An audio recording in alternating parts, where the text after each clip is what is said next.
equip them with that sense of critical thinking and the values so that they can decide how to use this power?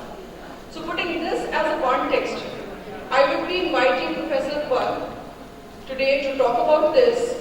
I met Sir, I listened to him a few years back in 2011 in a conference, but formally I met him just 1.5 years back, when I got to know that he delivers very, very interesting and really, with really curated content, courses through mobile, WhatsApp. And you have to believe me, I was part of every course that he runs, and courses are run on weekends, and there is such, discussion. And he chooses people, the experts, for this content, for delivering the courses from, I guess, all part of the world, not only from India. So that is the reason I wanted Pant sir to be here today, to make us future ready in the real sense of the word, where at least we can decrease the reasons, the causes of conflict between us and our kids, mobile being on top of the list. So, Pant sir has been my favorite teacher, is a PhD in computational physics with a professional degree in law. After a long innings of 50+ years as an academic researcher, a lawyer, and an educational entrepreneur, he is now exploring new pedagogy, technology, and curricula for the future, with focus on the period heralding the 4th industrial age. His special focus is on mobile, WhatsApp-based, lifelong learning, transcending traditional education, and blending personalized and social learning.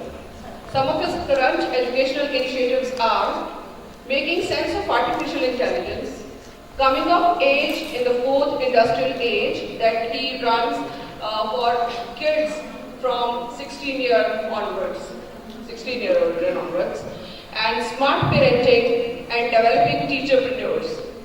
So I welcome Pant sir, and I want you all to give a big applause. We are so very excited. Thank you so much.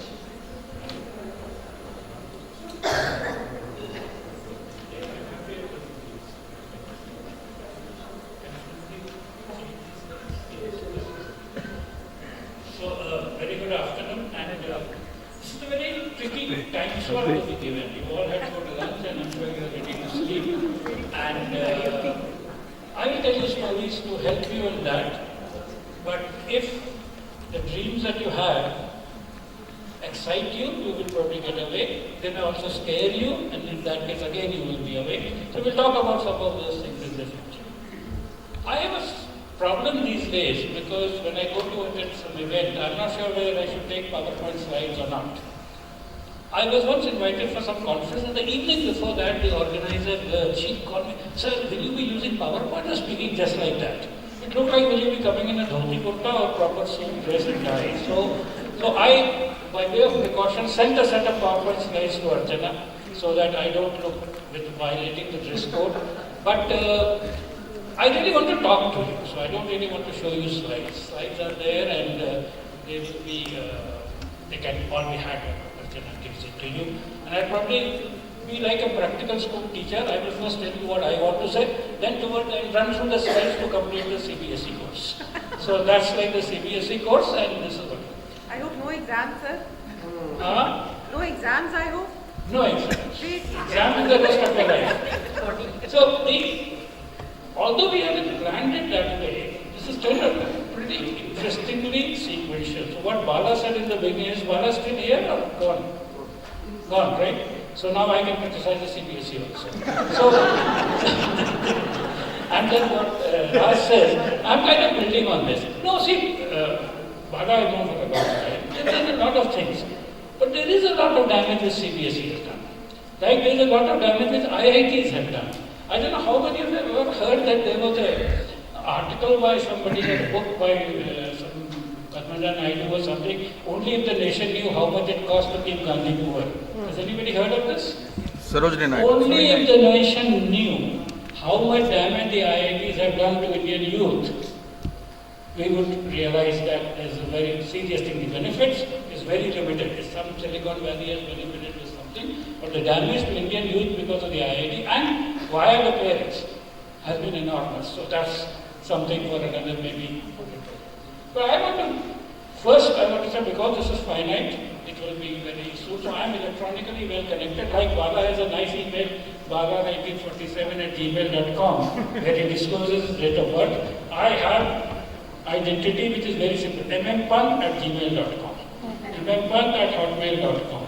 mmpant.net is a website where you have archaic values about me, what I did, etc. mmpant.com is the modern website where I tell you what I am doing, what courses are on offer, etc., etc. I stand for two things these days. One, lifelong learning, and the other is getting ready for the age of artificial intelligence. And I have been part of the system, so I also understand many of the constraints. So first I will begin with, we were talking, why can't we teach this subject also with this subject, with inculcate values, etc. So when I was in school, up to class 7, 8, you study all subjects and you can enjoy yourself. When you come to the senior Cambridge, I studied in the Cambridge Catholic School, you were made to make a choice. So I like English literature quite a lot. I also like physics and maths and chemistry. But the school said you can't do literature with physics. You have to choose one of them, right at the school level. And I was a good student, so I went to the principal, tried to talk him into it, that I really both. He said, no, but the classes are held simultaneously. So I said, doesn't matter, you know I'm good enough, I let it equal. Distribute the number of classes and figure out both of this. I also said, not that I love Caesar, but I run 4 rows, so that kind of story also built in. Nothing cut ice. Because he says finally the exam is held on the same date, same time. So you will not be able to do your exam in physics and literature both. This story repeated when I joined the Indira Gandhi National Open University. The Open University was created with this great idea that you could study physics with philosophy. But when you say you want to study physics with philosophy, the problem is that although there are no simultaneous class problem, this course material to be sent to you. Now, if you have a large number of courses, the combinations become very many. So we had, for example, saying that in the first year we will take 4 courses of 8 credits each to make your full load, and there are, say, 40 courses on offer. Looks very nice and ideal. And my founding vice chancellor was somebody from public administration, founding pro vice chancellor was from finance. And I tried to tell them this is not doable. Because if you have 40 courses and a student can choose any 4, you will have 40 into 39 into 38 into 37 divided by 4 into 3 into 2. So they thought I'm trying to terrorize them with mathematics. So they said, no, we will do this. Went on.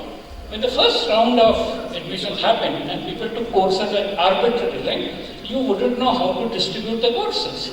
Because even if a warehouse you have a course, if a person has taken one course from this shelf, one course from that shelf, one course from that shelf, how will you pack it? Or will you send as many packages? What I'm trying to say is that in the traditional brick and mortar environment, even if you move to paper as course material, the constraints are so much that you can. Not only that, what about exam? You can't have exams simultaneously. So you would have to have 60 days only for exams if you want to give 120. Finally, they came down to this combination, this combination, this combination, and so on. And the combination has nothing to do with. Anyway, what I'm trying to say is now we have come to a situation, and I think Bada also talked about it, that if you study electronically, you can study many different things. People can do that because they're all doing things concurrently. So this is one of the major things. So what I'm trying to say is that many of the issues that we had in the earlier system were not issues of bad intention or not knowing or whatever, but were basically constraints of the system. When the numbers were small, when very few people went to higher education, all this worked. Even schooling, it was not compulsory schooling, not everybody went to school, it worked. So let me quickly fast forward. I come from a physics background. There's a very famous physicist called Pauli who won the Nobel laureate, and he was a very caustic person. So when somebody submitted to him a paper which was bad in quality, he said it is not even wrong. So he said wrong is respectable. Not even wrong means you have not understood what the whole thing was about. When you understand, and this is the problem with our education system. It is not even wrong. So there is no point in going into the details because the purpose is not known, goal is not known, what kind of educated person is not known, how will you see whether he's got this is not known. There is some ritual we keep on continuing to do. Edward de Bono has put it in another very interesting. He said, imagine a ship which is traveling on sea and is in trouble. The lights keep going off, the service is very bad, something happens and so on. Now by helicopter, you send another set of people. Crew, nice, captain, new breakthrough, the rudder is okay, the generator is on, everything's fine. He said, but the ship is still sailing in the wrong direction. So that is the problem. That we can do all these interventions. We do this, CCC, no CCC, this, that. But the first direction, what does an educated person mean? What is the difference between a person who has been educated and evolved naturally? Right? Unless we define that, unless we say what we want, and then we can measure whether we want what we wanted happened or not. So that is the broad story. So the current education system is not even wrong. Next. Now, Bala talked about it, lifelong learning. Lifelong learning is not something which we as services, the human has been saying from September 2015, Millennium Development Goals, Goal 4 is ensure inclusive, equitable, quality education, promote lifelong learning opportunities for all. India is an active participant in the UNESCO. MHRD also has an officer which is UNESCO desk, etc. But when it comes to execution, we are not looking, there is no institution which is really different. What lifelong learning here means is if you miss the opportunity of graduation, here is another opportunity through an open university or something. But that you actually need to learn and continue to learn is something important. Next. UNESCO has a mobile learning week. It's not this year only, this year it is Skills for a Connected World. But, next slide. So last year, 2011, it talked about using mobile technologies to transform educational processes. 2013, mobile learning and education for all goals. 2014, teachers. 2015, leveraging technology to empower women and girls. We all talk about Beti Padhao, Beti Padhao. Beti Padhao is mobile. In fact, UNESCO is a huge thing saying the library access through mobiles is much better than any other library access. Innovation for quality, and this time it is skills for a connected world. And ours, though Baba is not responsible for it, but CBSE bans mobile phones. Strictly according to their circular, even principals are not supposed to have mobile phones. Teachers are not supposed to have mobile phones. Now look here, for 7 years UNESCO is saying mobile is the answer. Mobile is the answer to this thing, and you are banning mobile. So I actually tweeted, you are ensuring that children which are coming out of a system are completely unfit for the 4th industrial age. Next. So Archimedes, when he discovered, you see, pre-industrial age there were 3 tools. You had pulleys, you had levers, and you had inclined planes. When Archimedes discovered the principle of the lever, he was so excited. He said, give me a place to stand on and I can move the earth. And I said, next slide, give me a smartphone and a broadband connection and I will teach the world. And this is not rhetoric. This is practical stuff that is happening. And I'm not talking of happening as in Finland. I'm talking of happening in my room, in my house, from my rocking chair. I have been giving classes to various kind of people from St. Petersburg to Dhaka, to say whatever. So I'll talk about that if but this is real here and now. Next. Nandan Nilekani recently said this. He said we need infrastructure for, he said this to the IIT graduates of Chennai. Very good. You become an IIT graduate, but learning doesn't stop. Learning starts and continues forever. So finite learning is over. That you can say, I will learn for whatever, 16 years of schooling or 13 years of schooling or 15 years of schooling. And therefore, it also follows that you could take off at any stage. If you have to become a lifelong learner anyway, Why do you have to wait till you first become an engineer, then a lifelong learner? You can become a lifelong learner from class 12. So the aim of schooling should be not preparing for CBSE, not preparing for IIT, not preparing for this, but to prepare you to become a lifelong learner. That has whereas schools ensure that the interest in learning is completely destroyed by the time a person passes class 12. Even the subjects where they get good marks, even if now I don't have to study further. Next. First you learn to use the mobile, and then you use the mobile to learn. I was talking to a set of young 10 plus 2 pass bright people in some event, and I asked them, how did you learn to use the mobile phone? And one said, just like that. I said, why not just like that? You can learn machine learning. Wouldn't that be a wonder? And this is the interesting part that I want to say to you. At first you learn to use the mobile, now you use the mobile to learn. And possibly, I will not talk theory, I will give you actual examples. Next. So, what is the educational apps ecosystem? So, the big thing about mobile is not communication. Everybody is obsessed about the calls. Mobile, you do everything. Calling is the most insignificant. The main platforms are the generic productivity apps, the generic educational apps, the subject-specific educational apps, and you can learn to create your own apps.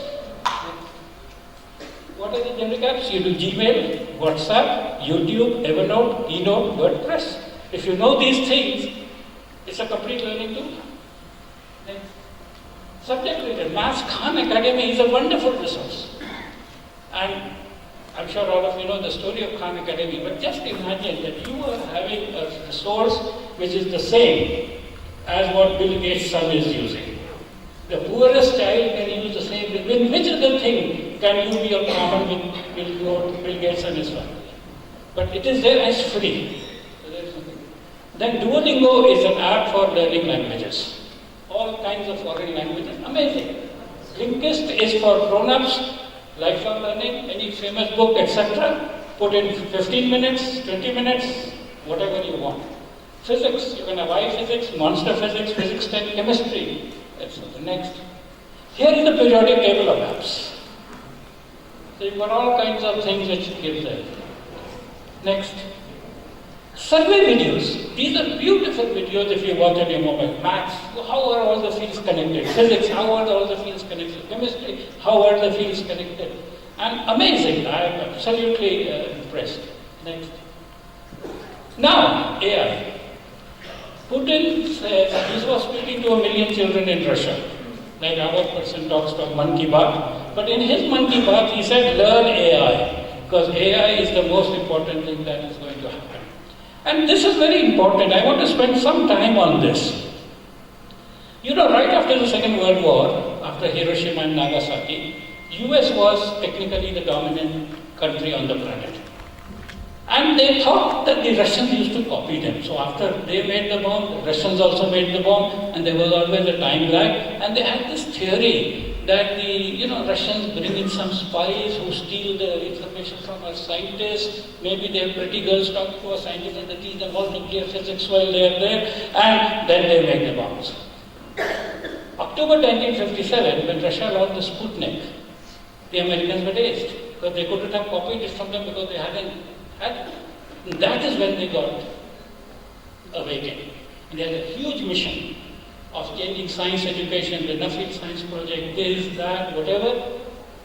And the stimulus was accelerated by John Kennedy, who around 1960 said, in 10 years' time we will send an American to the moon and bring him back. This is the kind of race people are talking about. They have no idea how they will do it in detail. But the big vision that we will do that is what he did. And 1969 July, they did send Neil Armstrong there. I'm saying this because we can also have a mission like that. That is, in years' time, all our children will be well versed in these new things. Rather than saying we will deny them because of this thing or something may happen and so on. It's a matter of choice. Barack Obama referred to the Sputnik movement time and again in his thing about missing the race and so on. Next. Andronik puts it in a very different way. The AI is the new electricity. Just like electricity transformed everything, he says AI will transform everything. And it is not only there. Mukesh Ambani is banking on that. In his recent speeches, he has said he will use his geophones his network in agriculture, health and education. All three completely transformed. And these are things you can imagine, but everything can be talked about in detail. Next. So this is a broad, very simple. I want to just set things right. So there's a broad field called artificial intelligence, which has been around for about 60 years. In Dartmouth, 1956, the first time the statement was made. From that, there is a subset, but it remained slow in implementation because the languages were like Lisp and Prolog and they didn't have processors and so on. A few years ago, machine learning became very important. In the last few years, deep learning, which is using certain way of neural networks, etc., which has found applications almost everywhere. So just like when Excel and Word and PowerPoint were available, everybody could use them. We are now talking tools of machine learning which everybody will be able to use. Next. Let me explain in a simple concept what's the difference. In a traditional computer programming, you have data and you have a program or directive as to how you will do this and you have an output. In machine learning, you don't know how you will get the output. So we are talking of recognition of faces. So we want to recognize Dr. Raj Singh's face. So I can't write an algorithm as to how his face looks like. But I can show them tens of thousands of pictures. That this is Raj Singh and this is not Raj Singh. This is called supervised learning. And then after enough training, the computer is able to identify this thing, which is what facial recognition you have on your iPhone 10. So this is, now you understand. Look at the breakthrough that we are talking. Earlier we could use computers only if you could program them. Now we can use computers if we can train them.